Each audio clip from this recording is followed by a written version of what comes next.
Baik. Cuma sekalian ada satu hadis ya sahih bahwa syaitan itu telah berputus asa menjadikan bangsa Arab itu menyembah selain Allah, tapi mereka berhasil memecah belah. Kita lihat fakta hari ini dalam bahasan secara global ya, umat Islam dunia, terutama orang umat Islam kan lebih kepada dunia timur. Adakah dunia timur khusus Arab yang bersatu? Tidak ada. Berarti setan telah berhasil. Urusan Palestina saja hari ini, seandainya orang Arab bersatu, selesai sudah urusan. Kenapa tidak bersatu? Ini secara global ya. Kalau kita masuk kepada urusan yang lebih internal sesama orang Islam, itu telah dinubuahkan oleh Nabi Muhammad SAW bahwa akan terjadi perbedaan, perpecahan. Maka Rasulullah hanya pesannya adalah satu ya. Seandainya kalian nanti hidup, kalian akan menjumpai manusia akan terpecah belah. Quran mengatakan setiap kelompok senang dengan dan merasa paling benar. Kullu hizbin bima ladzi farihun. Setiap kelompok itu merasa paling benar dan paling sahih, yang lainnya masuk neraka. Itu Quran dan ini hadis. Apa kata Rasulullah? Maka pesan Nabi adalah apa? Alaikum bisunnati. Ketika terjadi perpecahan tersebut, pegang teguhlah sunnahku. Kalau ada sunnahnya, pegang teguh. Wa sunnatul khulafa'ir rasyidin, dan sunnah-sunnah para penggantiku yang 4 itu terutama. Pegang teguh mereka. Kenapa? Mereka di jalan yang benar atas petunjuk Allah Subhanahu wa taala. Itu yang jadi pegangan kita jemaah sekalian. Jadi memahami Islam berarti apa? Merujuk kepada sandaran, bukan kepada akal saja. Karena akal dalam Islam di bawah iman. Taqdimul akal minan nakal, mendahulukan iman daripada akal. Bukan berarti Islam nggak sesuai dengan akal. Akal kita yang kadang-kadang nggak sama, itu masalahnya. Islam pasti sesuai dengan akal, tapi akal nggak boleh menjadi imam. Akal harus tabi, hari makmum kepada imam. Makanya Imam Ali bin Abi Thalib mengatakan dalam Sunan Tirmidzi dan Abu Dawud, seandainya akal itu lebih dominan daripada iman, daripada Quran dan hadis, maka selayaknya ketika kita mengusap khuf itu kalau yang haji dan umrah ya mungkin paham, yang pengganti sepatu dari kulit, yang kaos kaki dari kulit lah, begitu mungkin terjemahnya. Itu kalau kita pakainya setelah bersuci, kalau dalam safar boleh 3 hari 3 malam, kita nggak lepas.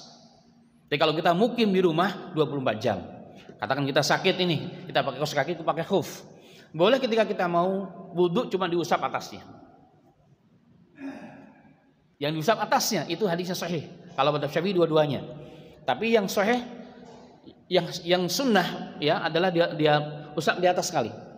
Nah, Ali bin Abi Thalib mengatakan seandainya agama itu adalah akal sandarannya, bukan nakal, bukan riwayat Quran dan hadis, bukan imam ya, bukan iman, maka yang paling layak dan berhak diusap adalah bawah telapak kaki. Karena dia yang bersentuhan dengan tanah. Tapi kata beliau atasnya. Maka takdimun nakal, mendahulukan nakal yang diriwayatkan, ada Qur'annya, ada hadisnya ya, maka lebih utama daripada akal. Jadilah fenomena yang terjadi hari ini jemaah sekalian, di antara tanda-tanda akhir zaman tafarruq, terjadinya perpecahan yang mengakibatkan pertumpahan darah. Naudzubillah min dzalika. Maka bagaimana mengembalikan? Ya sama-sama kita harus sadar, mawas diri, wus'atu sudur, kita buka dada kita selebar-lebarnya. Sesuatu keniscayaan namanya perpecahan itu. Tidak bisa, itu menjadi sunnatullah. Di zaman Nabi Muhammad sendiri terjadi perpecahan. Ya mungkin sebagai jawaban yang singkat. Di zaman Nabi Muhammad SAW terjadi perpecahan jemaah sekalian. Tapi Nabi Muhammad SAW menyikapinya dengan sangat bijak.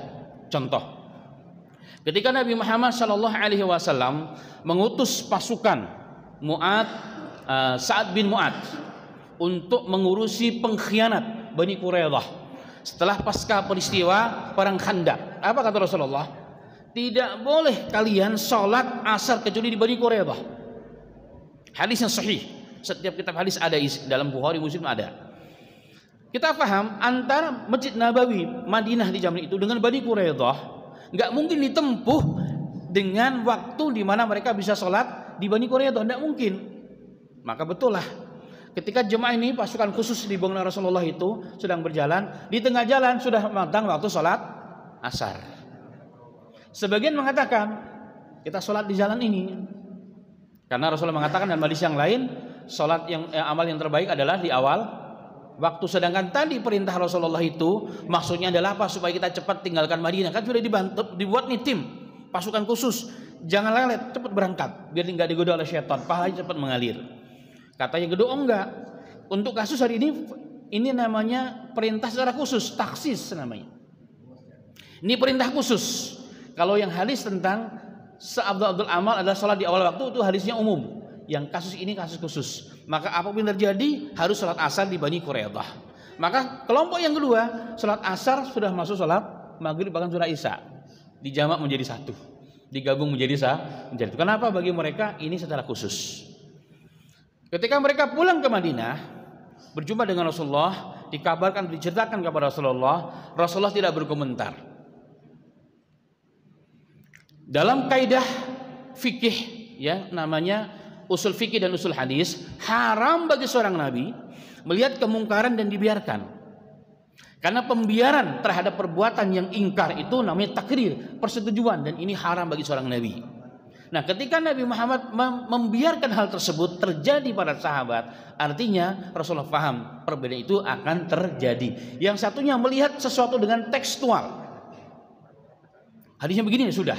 Yang kedua secara kontekstual. Nah, yang pertama tadi, kelompok pertama tadi melihat perintah Rasulullah tadi untuk sholat asar harus di Bani Quraidah, melihatnya ada perintahnya apa? Kontekstual. Pendapat yang kedua tekstual. Ya udah, sholatnya harus di Bani Quraidah, apapun yang terjadi, mau maghrib ke isya, sholat asar harus di Bani Quraidah. Ini terjadi. Kasus kedua adalah dua orang sahabat pulang dari jihad, mau sholat nggak ada air wudhu. Yang satunya bertayamum. Setelah tayamum, dua-duanya tayamum, sholat. Habis sholat ada air. Yang satu tidak mengulang, yang satu mengulang wudhunya dan sholatnya. Sampai ke Madinah, Rasulullah mengatakan kepada orang yang tidak mengulang wudhu dan sholatnya, laqad asabta sunnah, engkau telah mendapatkan sunnah. Dan bagi yang mengulang tayamum dan sholatnya dengan wudhu dan sholat, apa kata Rasulullah?